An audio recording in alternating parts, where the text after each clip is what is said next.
time ko itong ginawa. Ang bagoong alamang. Kasi may konti kaming pork sa ref. Pinagyan ko ito. Then, mabilis lang pala siyang lutuin, no? For the first time, masarap siya. Hindi lang sili ang nilagay ko dito. Naglagay rin ako ng brown sugar. Ang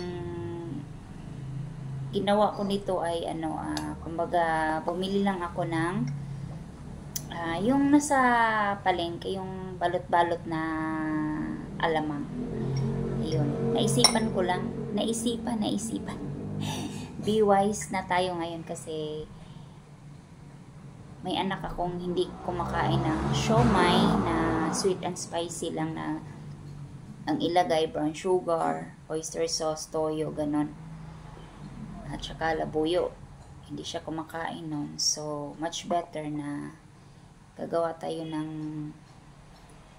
pwede makakain ang lahat.